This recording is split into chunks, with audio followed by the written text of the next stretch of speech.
بسم اللہ الرحمن الرحیم۔ کافی دوستوں کی طرف سے یہ اصرار بھی تھا، اور چونکہ یہ بڑا امپورٹنٹ موضوع ہے، اور خاص طور پر جو قانون مفرد ضاء اور پرانی یونانی طب ہے، اس کے ساتھ ان کچھ چیزوں کا اختلاف ہے جو لوگ پریکٹس میں بھی ہیں اور جو ان دونوں تینوں اسکول آف تھاٹ کا مطالعہ کرتے رہتے ہیں، وہ یہ سمجھتے ہیں کہ ان دونوں میں کیا فرق ہے۔ تو چونکہ میں نے اس کے اوپر خاصی لمبی ویڈیوز بنائی ہیں، جو دوست جانتے ہیں وہ طب یونانی اور قانون مفرد ضاء کا جو فرق ہے اس کے اوپر میں نے 6-7 ویڈیو بنا رکھی ہیں، اور ابھی ریسنٹلی میں نے ایک سلسلہ شروع کیا ہے جس میں سرد اور خشک مزاج، دو الگ مزاج ہیں، اس کے حوالے سے میں نے ایک دو لیکچر بنائے تھے اور وہ اپلوڈ بھی کیے ہیں۔ تو اس میں نے ایسی وہ ٹیکنیکل باتیں ہیں، عام لوگوں کے دلچسپی کی کم ہوتی ہیں، لیکن جو لوگ مبادیات میں، خاص طور پر طبی حضرات مبادیات میں دلچسپی رکھتے ہیں، تو وہ ان کے لیے وہ بڑی فائدہ مند ہے۔ اگر آپ اس کو دیکھیں گے تو آپ کو کلیئر کٹ ان کا فرق سمجھ آنا شروع ہو جائے گا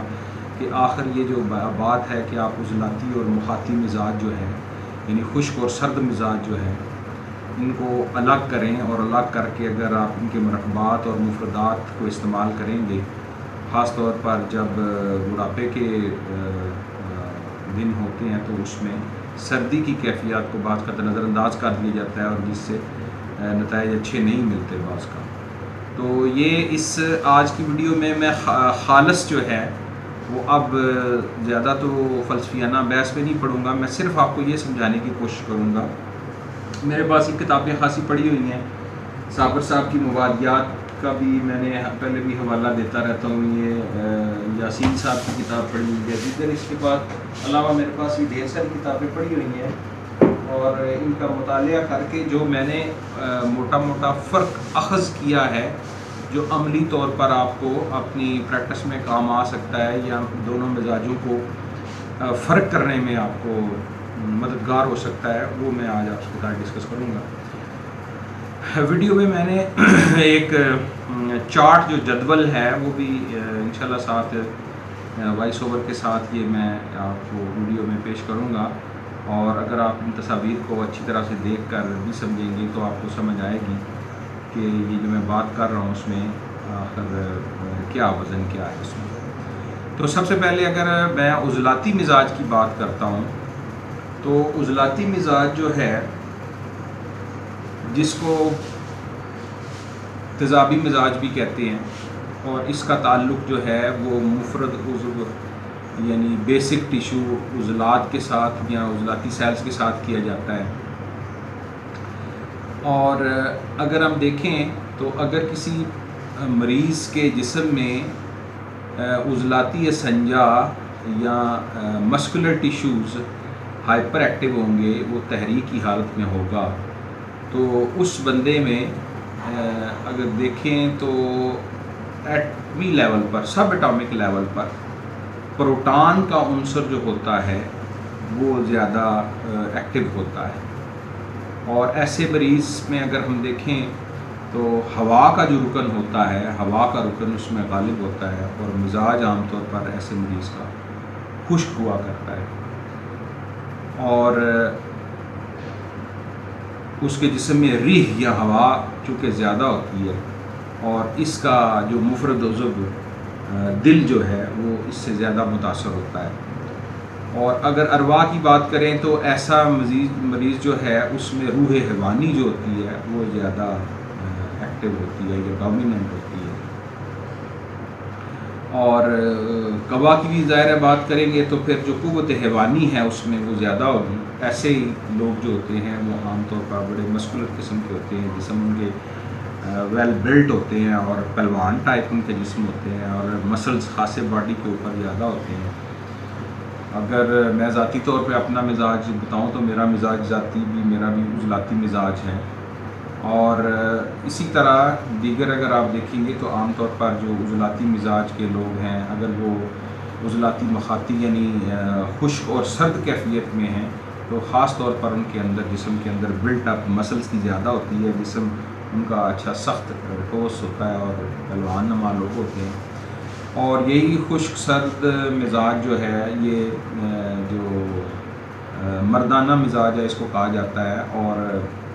طبیب حضرات جو ہے خاص طور پر جتنے بھی امساک کے یا امساکی قسم کی گولیاں یا مرکبات بناتے ہیں تو وہ کسی بھی مریض میں عضلاتی مخاطی مزاج یا خشک سرد مزاج اس میں پروموٹ کرنے کی کوشش کر رہے ہوتے ہیں. صابر صاحب اور دیگر جو ان کے پیروکار ہیں وہ اس مزاج کو عضلاتی اعصابی کہتے ہیں.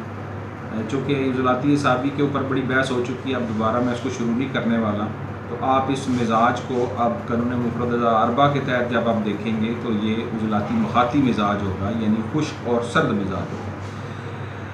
ایسا مریض جو ہوتا ہے اس میں اس کا جو عضلاتی ٹیشوز جو ہیں وہ محرک یا تحریک کی حالت میں ہونے کی وجہ سے اس کے جسم میں جو تضابیت کا عنصر ہے وہ بھی زیادہ ہو سکتا ہے، اور اس کے اندر ریح جو ہے، ہوا جو ہے، اور تبخیر کا جو عمل ہے وہ زیادہ ہوتا ہے. اور یہی چیزیں جو ہیں اگر آپ اوورال دیکھیں تو عام طور پر جو ایسا مریض ہوتا ہے اس کا ذائقہ ترش، اس کے منہ میں بھی ترشی ہوتی ہے اور ترش ہوتا ہے، اور اس کے نئے نقش موٹے ہوتے ہیں. قد کاٹ بھی عموماً ٹھیک ہی ہوتا ہے، لمبے قدوں میں ہی شمار ہوتے ہیں. اگر قد لمبے نہ بھی ہوں تو جسم ان کا خاصا مسکولر ہوتا ہے. اور بنیادی عادتوں میں ایسے عموماً لوگ وفادار ہوتے ہیں، وعدے کے پکے ہوتے ہیں. اور لیکن اگر دیکھیں تو آواز ان کی بھاری روبدار قسم کی ہوتی ہے، بڑ بولے ضرور ہوتے ہیں، باتیں زیادہ کرتے ہیں. اور چونکہ دلیر ہوتے ہیں تو ایسے لوگ عموماً حکمران یا جنگجو اور ڈاکو قسم کے عموماً ہوتے ہیں. اور ان میں زہریں جو ہوتی ہیں وہ بواسیری زہر اس میں ہوتا ہے، اور سائیکوسس بھی اس کو کہہ سکتے ہیں. اور نسوڑ کی زبان میں بات کریں تو سورانیم ان کے اندر نسوڑ ہوتا ہے، اور گیسوں میں کاربن ڈائی آکسائڈ گیس ان کے اندر زیادہ ہوتی ہے. اور اگر روحانیت کی ٹرم میں بات کریں تو نفس امارہ ان کے اندر غالب ہوتا ہے. اور موسم خزاں جو ہے وہ خشک سرد کیفیات کا حامل ہوتا ہے. اور اگر ایسے مریض کا پیشاب دیکھیں گے تو پیشاب اس کا عموماً گاڑھا ہوتا ہے، تھوڑا ہوتا ہے، اور اس میں اس کی جو پی ایچ ہے وہ بھی تیزابی ہوتی ہے، اور اس کا رنگ جو سرخ یا سرخی مائل ہوتا ہے. اور اگر اس کا خون بھی دیکھیں تو خون عام طور پر اس کا شوق سرخ ہوتا ہے. تو یہ جو عام طور پر ایسے مریض ہیں وہ دیگر ان کی اگر آپ کھانے پینے کی عادتیں ہیں، عام طور پر یہ زیادہ گوشت خور لوگ ہوتے ہیں اور گوشت کو زیادہ پسند کرتے ہیں. اور ان کا جو کھانے پینے کی عادتیں ہیں اس میں یہ کریلے اور بینگن اور دال مسور، دال چنا اور چنے کالے اور گوشت، مرچ مسالے یہ زیادہ ہوتے ہیں. عام طور پر ایسے لوگ جو ہوتے ہیں ماڈرن جو زندگی کا شکار لوگ ہیں جن کے کھانے پینے کی عادتیں زیادہ ماڈرن ہیں، اور اس میں جو بیکری کی پروڈکٹس ہیں، جو آج کل فاسٹ فوڈ ہے وہ زیادہ ہوتی ہے. اور اگر بلڈ گروپ کے حساب سے اگر ان کی بات کی جائے تو ان میں عموماً جو ہے یہ بی پازیٹیو یا بی نیگیٹو بلڈ گروپ کے لوگ ہوتے ہیں. لیکن ایک بات یاد رکھیں کہ بلڈ گروپ کے حوالے سے جو بات ہے وہ یہ ایک بیسک ان کی ایک باڈی کا ٹرینڈ یا میلان ہوتا ہے کہ وہ تضابیت کی طرف ان کا زیادہ رجحان ہوتا ہے. لیکن بعض کا جو موسم کے اور کھانے پینے کے یا کسی بھی مرض کے افیکٹ کی وجہ سے بعض کا بلڈ گروپ اصل کچھ اور ہوتا ہے، لیکن اس میں وقتی طور پر علامات جو ہیں وہ پیدا ہو سکتی ہیں. مثال کے طور پر اگر غدی مرض ہے جو کہ عام طور پر غدی تحریک وہ بلڈ گروپ میں ہوتی ہے، لیکن اگر اس میں بھی اگر آپ خشکی کی علامات یا تضابیت کی علامات آ جائیں گی تو بلڈ گروپ بے شک وہی ہوگا، لیکن اس میں وقتی طور پر جو مزاج ہے وہ بلڈ گروپ بی والا یعنی تضابی مزاج اس کے اوپر غالب آ سکتا ہے. لہٰذا یہ بلڈ گروپ کو بھی آپ ہیلپ فل کے طور پر اس کو لے سکتے ہیں، لیکن فائنل جو ہے وہ فیصلہ کرتے وقت مریض کا جو موجودہ قارورہ ہے یا اس کے جو گول براز کی حالتیں ہیں یا اس کی دیگر جو علامات ہیں، اس کی نبض ہے، اس کی زبان کا کلر ہے، آنکھوں کا کلر ہے، اسکین کا کلر ہے، اور دیگر جو اس کی تکلیفیں ہیں ان سب کو ذہن میں رکھ کر یہ فتویٰ یا یہ فیصلہ کرنا پڑے گا کہ اس کا مزاج اس وقت غالب ہے اس میں کیا ہے۔ تو عام طور پر جو خشک سرد یا خشک گرم مزاج ہے اس کا ٹریٹمنٹ کرتے وقت اگر تو خشک سرد ہے تو پھر آپ خشک گرم، گرم خشک یا گرم تر مرکبات جو ہیں ان کو اگر آپ استعمال کریں گے تو عموماً خشکی سردی کی جتنی بھی کیفیات ہیں، جتنی بھی علامات ہیں، اور وہ بے شمار علامات ہیں، اگر ان کی میں بات کرنا چاہوں تو اس میں کہ کون کون سی بیماریاں عام طور پر اس میں خشک سرد مزاج میں آتی ہیں، تو اس میں اگر آپ دیکھیں گے تو سر درد بھی ہو سکتا ہے، چڑچڑا پن بھی ہو سکتا ہے، گلے کے ورم جو ہیں وہ بھی سوجے ہو سکتے ہیں، اور آنکھ میں جو ناخونہ ہوتا ہے یا سرخ گوش نظر آتا ہے، نزلہ زکام چھینکیں ہیں، اس میں جو تلی ہے وہ ذوف کا شکار ہوتی ہے، لقوہ ہو سکتا ہے، اس میں دماغ خشک ہو سکتا ہے، راشا ہو سکتا ہے جو غیر طبی حرکات ہوتی ہیں باڈی کے اندر، اس کے علاوہ وجع المیدہ یعنی میدے کا درد ہو سکتا ہے، بواسیر ہو سکتی ہے، اور جو پروسٹیٹ گلینڈ ہے اس کی سوزش ہو سکتی ہے، وجع الکلیہ یعنی گردے میں درد ہو سکتا ہے، ٹی بی ہو سکتی ہے، جلندان خارش ہو سکتی ہے، اس کے علاوہ کینسر بھی ہو سکتا ہے، جوڑوں کا پتھرا جانا یا تجار المفاصل جس کو کہتے ہیں، اور عرق النساء یعنی جو ٹانگ کا درد ہوتا ہے، اور یہ مین اس میں یہ بیماریاں عموماً عضلاتی تحریک میں ہوتی ہیں۔ اس کے علاوہ مطلب یرقان بھی ہو سکتا ہے،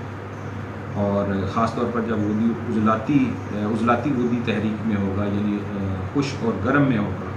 تو اس میں ساتھ جو ہے وہ فالج ٹائپ بھی ہو سکتا ہے، خونی بواسیر اس میں کنفرم ہوتی ہے، عورتوں میں حیض کی کثرت ہوتی ہے، اور خونی قے بھی آ سکتی ہے، نقصیر بھی اس میں آ سکتی ہے،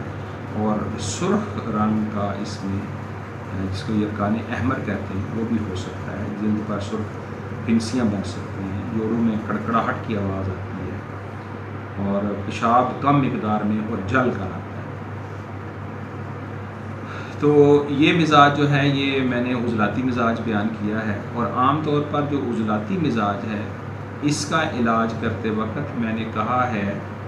کہ آپ بڑی احتیاط کے ساتھ خشک گرم، گرم خشک، گرم تر اور تر گرم، اور بعض اوقات بعض کیفیات میں اگر مریض کے اندر برداشت ٹھیک ہے، سردی کم ہے، آپ اعصابی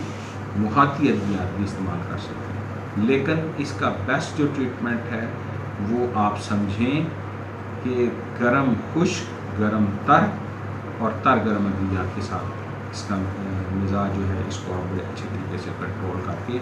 جو عضلاتی مزاج کی بیماریاں یا علامات ہیں ان کو آپ ختم کر سکتے ہیں۔ تو امید ہے انشاءاللہ یہ جو مختصر سی ویڈیو ہے اس میں آپ کو جو عضلاتی مزاج ہے، تیزابی مزاج ہے، یا جو مسکولر ٹیشو میں تحریک ہے، اس کو سمجھنے میں آسانی ہوگی، اور اگر آپ اپنی قیمتی آراء سے مجھ کو آگاہ کرنا چاہیں تو آپ کمنٹس میں سوال پوچھ سکتے ہیں، کوئی بہتر رائے ہے تو وہ بھی دے سکتے ہیں، کیونکہ میں اپنے آپ کو ہمیشہ سے ایک طالب علم ہی سمجھتا ہوں، اور علم جو ہے وہ میرا تو کبھی بھی فائنل نہیں ہوا، اس میں ارتقاء اور تجدید کی گنجائش رہتی ہے، تو جو یار دوست سمجھیں کہ اس جگہ پہ اصلاح کی ضرورت ہے تو وہ ضرور انفارم کریں۔ آپ کو بہت شکریہ۔